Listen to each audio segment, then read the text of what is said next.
Hey everybody, happy Thursday, Hoerner happy hour time. This light is right in my face. Few things to talk about today before I jump into the questions. We have Cycle Poet Method update. For all y'all who are asking for a DIY, it's coming. I'm going through the course with the people who bought the live version right now. We're doing a week-to-week, as you know, the 6-week training, which will be done at the end of July. And then I'm going to package it all up. And for those of you that don't want the coaching to go along with it, you're going to have the opportunity to buy for a much cheaper price, just the module. So just the webinars and the workbooks and a little bit of an overview from me. So that was $297 with the coaching. It's going to be $67 if you buy now, and you'll receive it on August 1st. If you buy on or after August 1st, it's going to go up to $97. So if you're interested, I always forget to put the link in the caption, but I will. Definitely, you have time to think about it, but you want to think about it before August because you want to get that discount.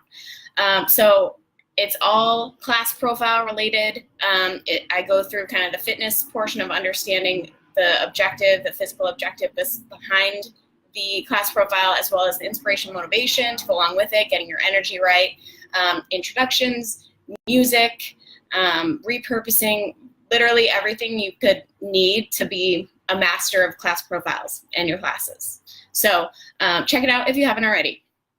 Let's dive into these questions. First one, I forget who asked it, so I apologize for that, but somebody had a good question about getting the courage to teach off bike. That is a very, very common thing. I think a lot of people start off, they think that they need to be on the bike the whole time, and they never really consider getting off. And when they realize the benefits of it, it's hard to change your ways. So I would suggest starting small. So it's definitely a little weird when you first unclip. People will look at you and they'll be confused. That's okay. It's because they've never seen you do that before. You get confident. You just keep cueing them, keep teaching as you would, and just move yourself around. Take a tour of the room and hop back on, quick and easy. Get them used to what that's like with you around them and see kind of how they react to it. The key with teaching off bike is, first of all, you have to set them up before you do it. So don't cue that song while you're off the bike. Do it beforehand. So explain to them what you want them to focus on, what that song is going to be about, and you want it to be an easier effort. So maybe a recovery or a light hill or something where they're not really, really pushing, because more often than not, people like to see you on the bike with them working when it's a really aggressive effort. So I suggest doing a little bit more of a recovery song or a little bit slower of a song, setting up what that song's gonna look like for them, and then hopping off, like I said, doing a quick tour of the room, continuing to coach them and motivate them, and then hop back on the bike. Once you do that a few times, it'll get a lot easier and you'll feel a lot more comfortable. But I think it's gonna be those first few times when you unclip. Sorry guys, this light is killing me. Let's do this. Okay, there we go. Those first few times when you unclip, oh no, that's going to feel a little bit weird. So once you get used to it and you ease it into your classes and they get used to you doing it, it'll be a whole lot easier. Something else that I did that got me used to it pretty quickly was I would unclip, and if I had a spare seat in my class, a spare bike, I would go and ride with them and hop on the bike in the class. And they love that. And it's also really fun because you get to be part of the pack. So that was a really cool way to kind of get used to being off bike, but quickly, because you're hopping on another bike in a second. So what else did I have for that? The only other thing is just to know your song. So you don't want to be, off the bike coaching them through a song and not remember what they're supposed to be doing. So make it, like I said, a relatively easy effort or something that you just know really well that you can coach them through, and it'll make it a little bit easier. But it's just a confidence thing. Once you do it a few times, it'll be fine. And remember, they're not really thinking. They might think it's weird for a second, but they're not thinking about it as much as you think they are. So just go with it and they'll get used to it. But it is worth it to learn how to do because it can be a powerful tool to teach off the bike. The second question was about Les Mills RPM. I do know a lot of instructors who teach RPM. I've taken the classes a bunch. I went through the certification. I don't teach it, but there are pros and cons. So it is, if you have taken any other, sorry, Koji. Sorry. If you have taken any other body pump classes or anything that's kind of a choreographed group fitness class, Mosa does them too, you'll kind of understand that there's a method to the madness. So the way that those things work is they basically train instructors to teach a certain format, and they release that format with new songs and a little bit of variation every quarter, I think it is. So it is great in that you don't have to do as much work, right, in creating your profiles, which is the hard part. On the other hand, that's kind of the part where we get to be creative. So if that's something you love doing and you value that piece of your job as an instructor, then maybe it's not for you. The other thing that's worth considering is you have to pay for each of those releases. So every time, every quarter, there's a new release, you have to buy it and learn it and teach it. Now, somebody popped in here and said, I think it was Sarah, and said, and this is true, you don't have to teach that same thing for a full quarter. You can go back and use old songs from old releases and mix and match, but they are all supposed to be RPM songs. So you don't get to use your own songs and your own choreography or class profile, whatever it is. So if that's something you love, like I said, which a lot of people don't. A lot of people don't want the pressure of having to make a perfect profile every time.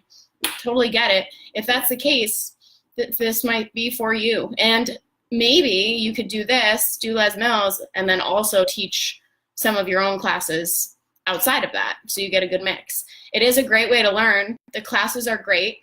I think a lot of people like them. I've seen them do well at a lot of clubs, so it's worth looking into. But I think that's kind of, I mean, I would talk to someone who's been teaching it for a while, like Sarah. Maybe you guys can hook up and talk about it. I didn't ever teach that format. I just know how it works, and I've taken the classes, so I'm not the best person to ask. I think it would be great if, like I said, if you don't really want to work that hard on your spending all that time on your class profiles, you're more into the teaching aspect and the energy of that, might be a good option for you. So check it out, talk to some people. I'm sure there's a few other RPM people in here that you can talk to, but definitely Sarah would have some good suggestions there. And the last thing I want to touch on today, I had a few other questions. I'll get to them next week because I'm in a bit of a bind for a call right after this, but calorie burns. I'm sure you guys have all had this because I know I've had it 1,000,001 times. You have someone who, you finish your class and someone's still pedaling away. Oh, I just need to hit my calorie number, is what they tell me. I say.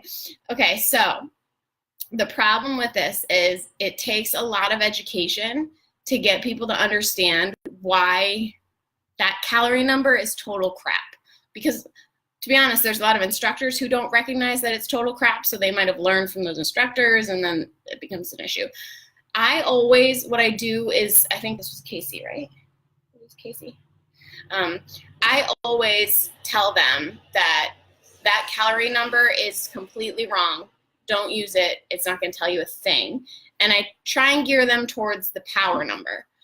When I tell them it's wrong, I explain to them to look around the room and look at all the different people, the different sizes, the different shapes, the different fitness levels.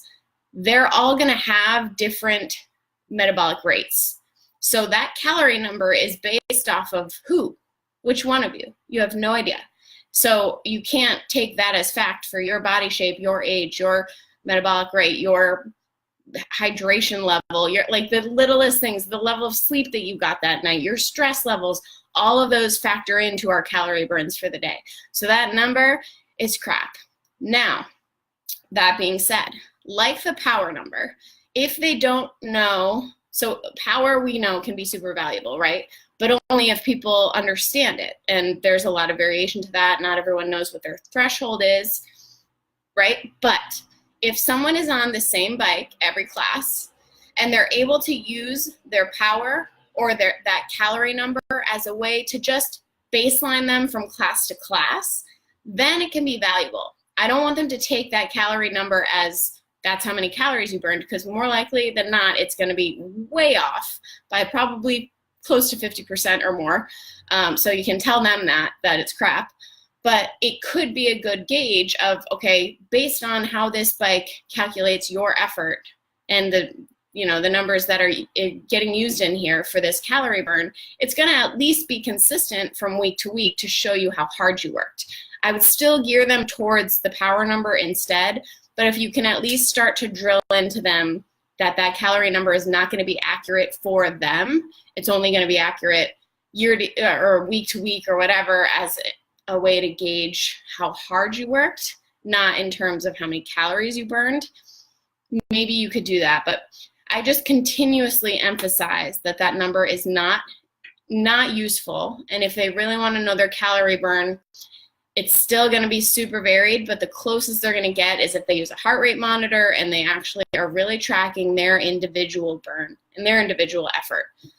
Because otherwise it's crap. The bikes are, like I said, programmed for a totally different body type and maybe even a different gender, and who knows. So it's not gonna match up.